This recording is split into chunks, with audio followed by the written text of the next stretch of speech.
چندرا بابو نائنو جون کی بیساکھی ہے۔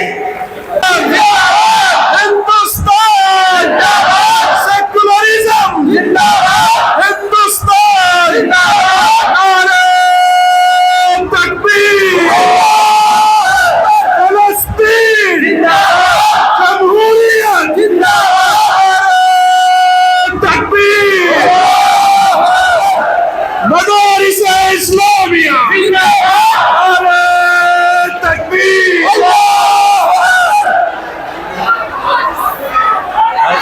آپ لوگ سپوز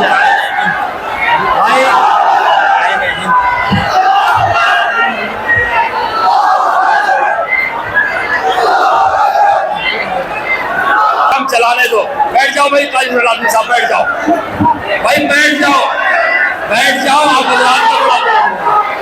جاؤ بیٹھ جاؤ بیٹھ جاؤ، آپ کیا کرتے ہیں؟ ہٹو مسئلہ ہی ہے۔ اعوذ باللہ من شرور انفسنا ومن سیئات اعمالنا من يهده الله فلا مضل له ومن يضلله فلا هادي له ونشهد ان لا اله الا الله وحده لا شريك له ونشهد ان سيدنا ومولانا محمدا عبده ورسوله اما بعد، علماء کرام، ارباب سیاست اور علم و جواد سے آندھرا پردیش کے آئے ہوئے لاکھوں فرزندان توحید، میں آپ حضرات کا بڑا ممنون مسرور ہوں کہ آپ جمعیت علماء ہند کی آواز پر اپنے کاروبار اور اپنی مشغولیتوں کو چھوڑ کر دیوانہ وار اس اجتماع میں لاکھوں کی تعداد میں شرکت کے لیے تشریف لائے۔ جمعیت علماء ہند کوئی سیاسی جماعت نہیں ہے۔ اقتدار کی کرسی پر کون بیٹھتا ہے، کون جاتا ہے، کون الیکشن لڑتا ہے، کون الیکشن میں کامیاب ہوتا ہے، کون ناکام ہوتا ہے، جمعیت علماء ہند کو ملک کی آزادی کے بعد سے اس سے کوئی دلچسپی نہیں ہے۔ لیکن ہم ایک جماعت اور مذہبی جماعت ہیں، ہمیں ملک سے محبت ہے، ملک ہمارا ہے، ہمارے آباء و اجداد ہزاروں سال سے اس ملک میں رہتے چلے آئے ہیں۔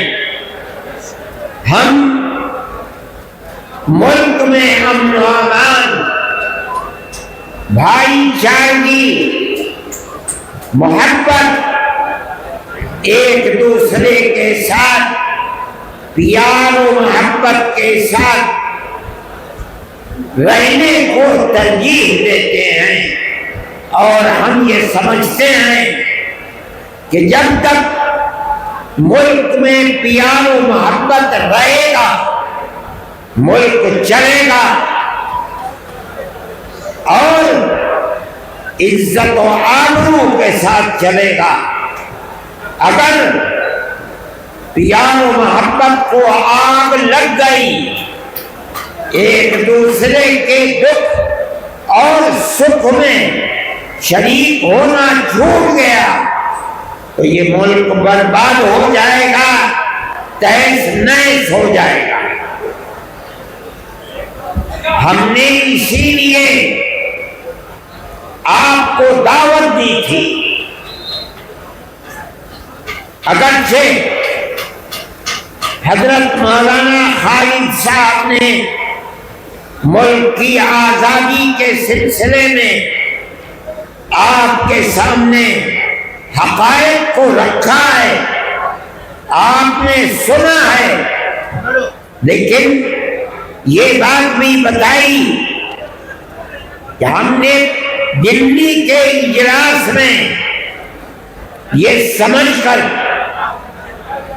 کہ ملک کی حکومت جو یکساں سول کوڈ یعنی یونیفارم سول کوڈ کا نعرہ بلند کر رہی ہے، وہ گورنمنٹ اس وقت اپنے پیر کے اوپر کھڑی ہوئی نہیں ہے، بلکہ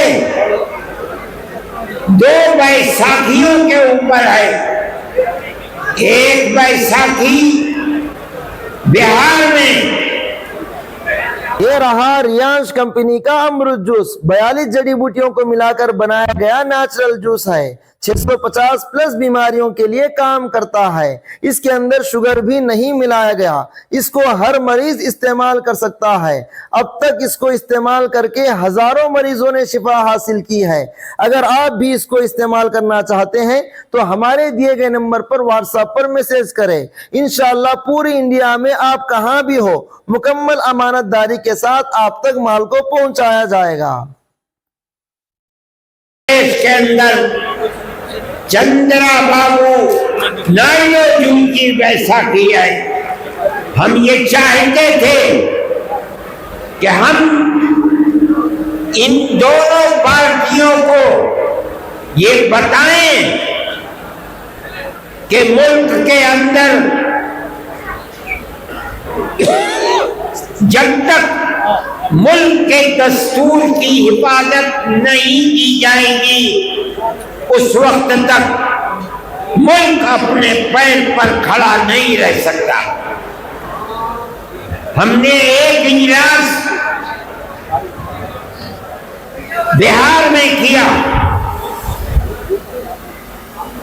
یہی چیز بتانے کے لیے ہم نے دلی کے اجلاس میں یہ بات کہی تھی کہ ہم چندرا بابو نائلو جی کا جو وطن ہے ہم کڑپا کے اندر اجلاس کریں گے اور اس جلسے کے اندر 5 لاکھ آدمی جمع ہوں گے۔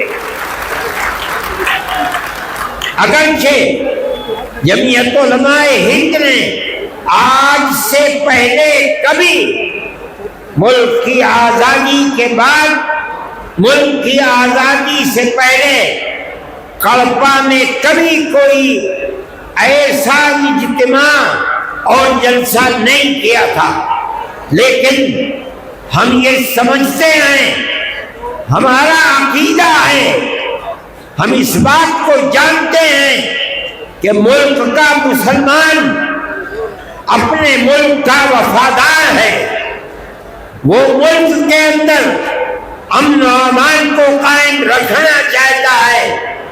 ہم نے 5 لاکھ آدمیوں کو دعوت دی اور آج اس جلسے میں 5 لاکھ سے زیادہ لوگ جمع ہیں۔ آنا جانا مشکل ہے، چلنا پھرنا مشکل ہے، مجھ کو شہر سے یہاں تک آنے میں 5 گھنٹہ لگ گیا، جبکہ کتنی گاڑیاں پولیس کی میرے ساتھ تھی، سارے راستے بند ہیں، میں یہاں آ گیا۔ میں خوش ہوں اس بات سے کہ آپ اتنی بڑی تعداد میں یہاں آئے ہمارا جو جلسہ تھا، ہم نے جو بات 1 مہینے پہلے دلی میں کہی تھی، وہ بات ہماری پوری ہو گئی۔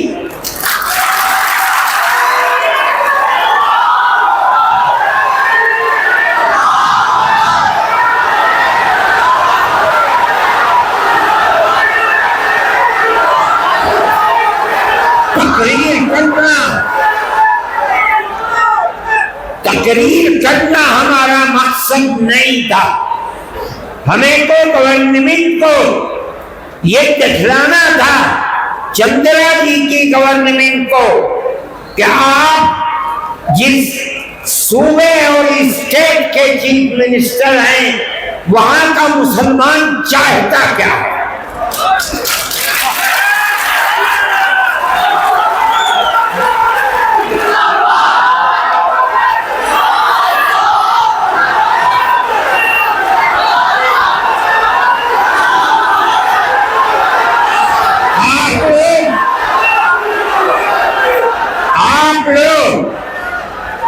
پروانہ لال جمعیت علماء ہند کی آواز پر جمع ہو گئے، ہمارا مقصد پورا ہو گیا۔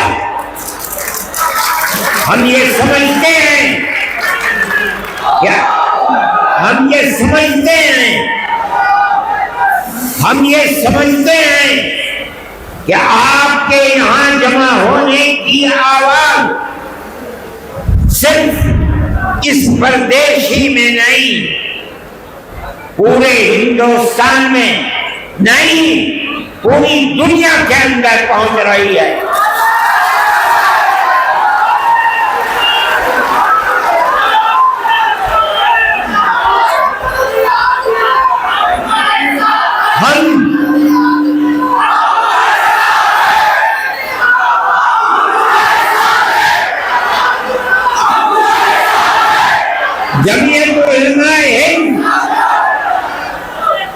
جمعیت علماء ہند یقینی سمجھتی ہے کہ اللہ اگر چاہے گا تو یہ بل ریجیکٹ ہوگا، پاس نہیں ہوگا انشاءاللہ۔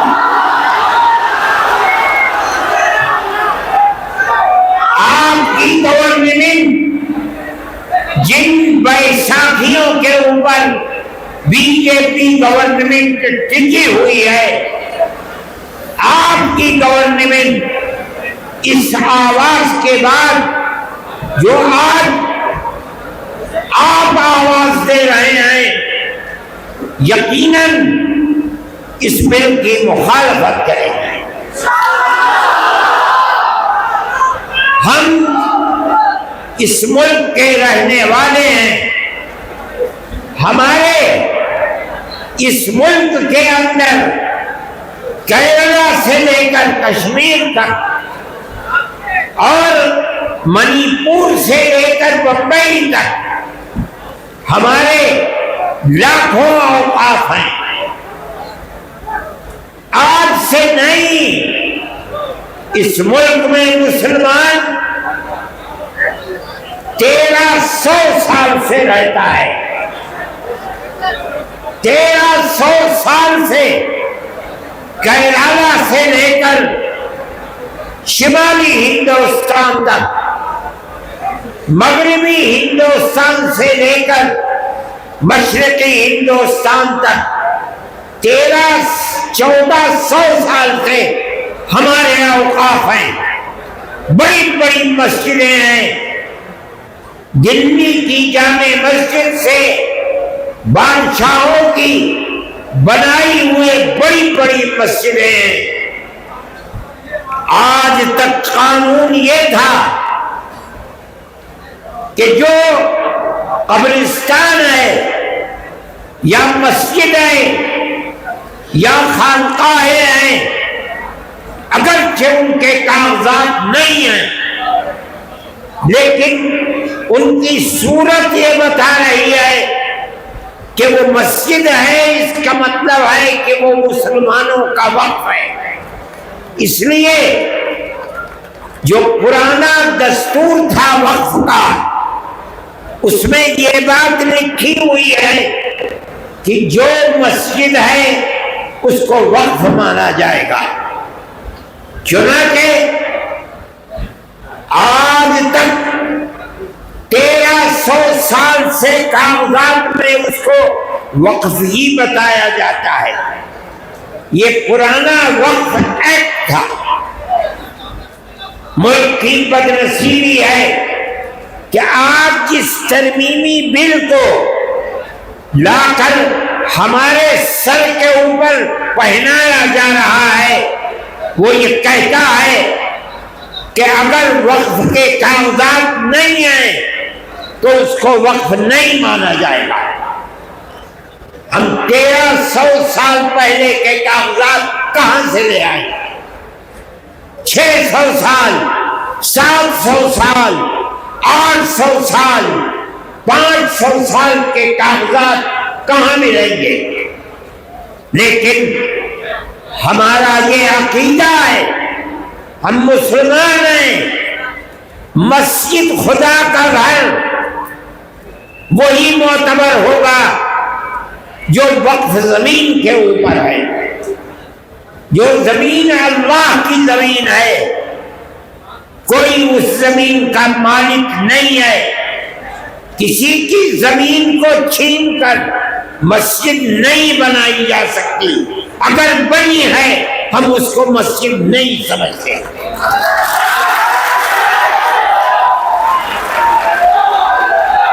مسجد خدا کا گھر وہی ہے جو خدا کی زمین کے اوپر ہے.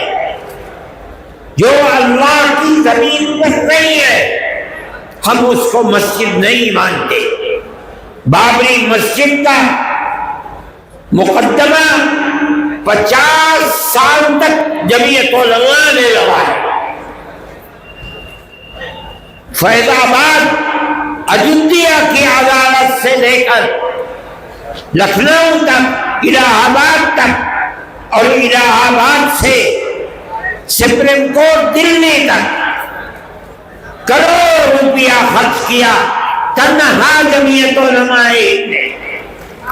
ہم کہتے تھے کہ اکھاڑے والے یہ کہہ رہے ہیں کہ یہاں مندر تھا، بابر نے مندر کو توڑ کر مسجد بنائی ہے.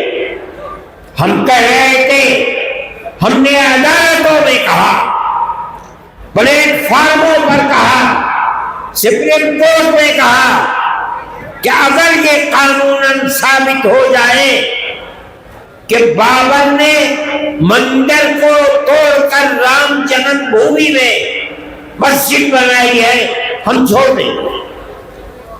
لیکن اللہ کو کچھ اور منظور تھا. مسجد کی کھدائی ہوئی کوئی چیز نہیں ملی. جب سپریم کورٹ کا فیصلہ آیا تو مکمل فیصلہ ہے، لکھا ہوا، اعلان ہوا اس کا کہ مسجد اپنی جگہ پر مسجد ہے. کسی مندر کو توڑ کر مسجد نہیں بنائی گئی.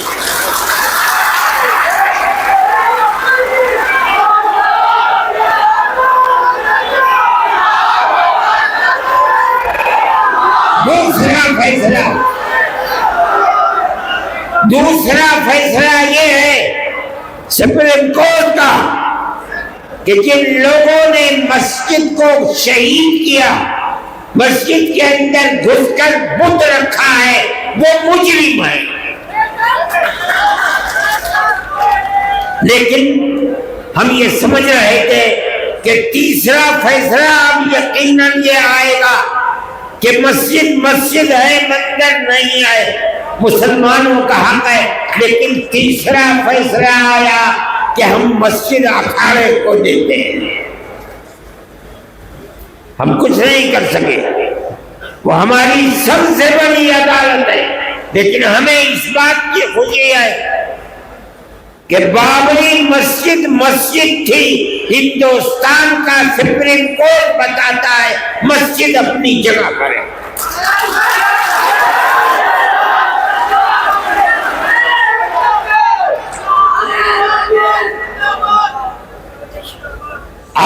کو مندر بنا دیا، لیکن پوری بی جے پی اس کو اپنے الیکشن کا معیار نہیں بنا سکتی۔ بے آباد ہے۔ اجودھیا کو یہ سمجھا جا رہا تھا کہ وہ ملک کی مذہبی دارالسلطنت بن جائے گا، لیکن کوئی نہیں، نہ آنے والا نہ جانے والا۔ میرے بھائی، جمعیت علماء ہند ملک کے اندر امن و امان کو قائم رکھنا چاہتی ہے۔ ہم سڑکوں پر نہیں اترے، ہم نے کوئی احتجاج نہیں کیا۔ سپریم کورٹ ہمارا ہے، ہمارے ملک کی سب سے بڑی عدالت ہے۔ ہم یہ سمجھتے ہیں کہ اس کا یہ فیصلہ اگرچہ بابری مسجد اکھاڑے کو دے دی گئی، لیکن اس کا یہ فیصلہ کہ مسجد اپنی جگہ پر ہے، مندر توڑ کر نہیں بنائی گئی، ساری دنیا جو چاہے کہے، ہم کہتے ہیں کہ ہم جیت گئے، ہم ہارے نہیں ہیں۔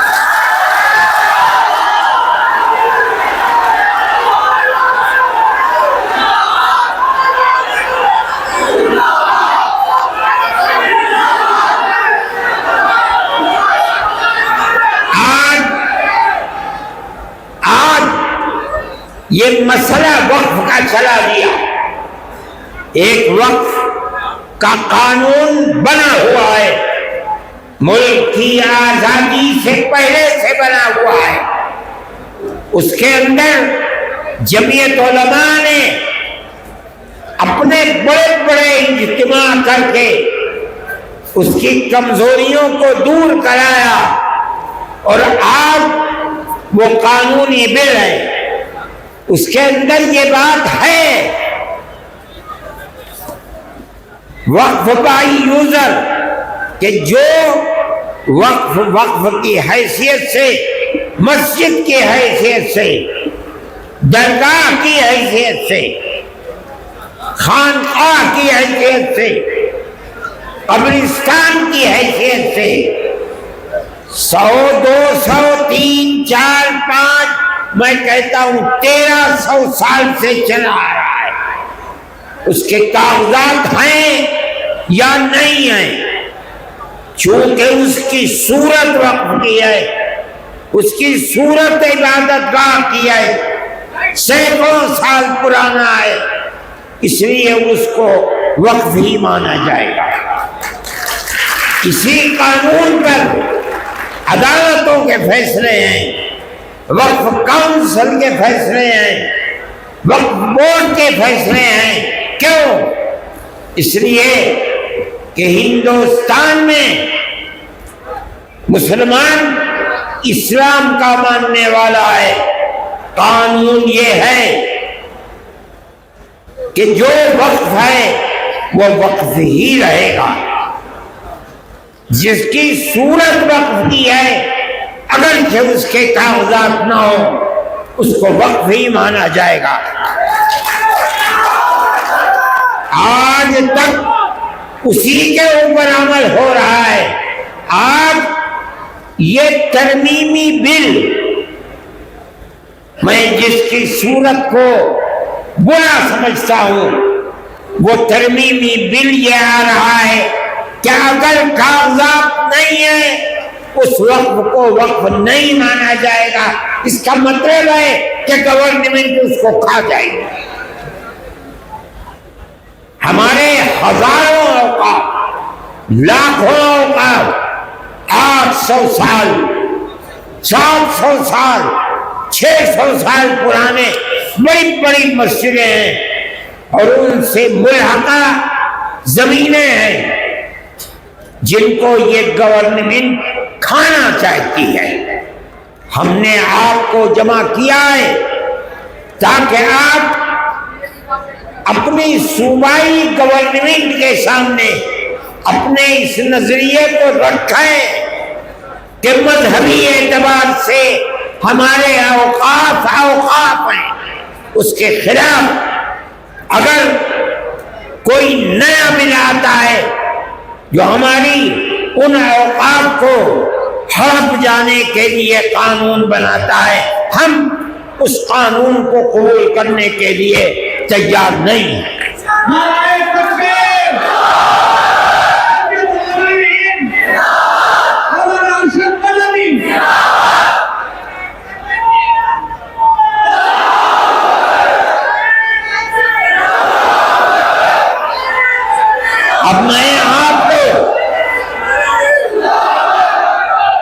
میں آپ کو اس وقف نے، اس ترمیمی بل نے جس کی ہم مخالفت کر رہے ہیں، میں آپ کو بتاتا ہوں یہ موجودہ ترمیمی بل نہیں ہے، در حقیقت مسلمانوں کے اوقاف کو کھا لینے کے لیے بل لایا گیا ہے، ہڑپ کرنے کے لیے بل لایا گیا ہے، مسلمانوں کی جائیدادوں کو چھیننے کے لیے بل لایا گیا ہے۔ دیکھیے آج تک ہندوستان میں جہاں بھی وقف بورڈ ہے، اس وقف بورڈ کے جتنے ممبر ہوتے ہیں وہ ممبر گورنمنٹ کے بنائے ہوئے نہیں ہوتے ہیں، بلکہ ان ممبروں کا الیکشن ہوتا ہے، لیکن وہ سارے ممبر مسلمان ہوتے ہیں۔ کیوں؟ وقف مسلمانوں کا ہے، مسلمانوں کے اوقاف پر وقف بورڈ کے اندر کام ہوتا ہے، اس لیے 11 ممبر ہوتے ہیں عام طریقے پر، شرط ہے وہ 11 کے 11 الیکشن سے آتے ہیں اور سب کے سب مسلمان ہوتے ہیں۔ اب آپ دیکھیے اس بل کی نمبر 11 کا پیج نمبر صفحہ نمبر 6 وہ یہ کہتے ہیں کہ بورڈ کے 11 ممبر جو گورنمنٹ جن کا انتخاب کرتی ہے، انتخاب نہیں ہوگا بلکہ گورنمنٹ ان 11 کو خود منتخب کر کے بغیر الیکشن کے لا کر رکھے گی۔ ہم کیا جانتے ہیں کہ کن کو رکھتے ہو؟ پھر وہ کہتے ہیں کہ ان 11 میں سے صرف 4 ممبر مسلمان ہوں گے اور 7 ممبر غیر مسلم ہوں گے۔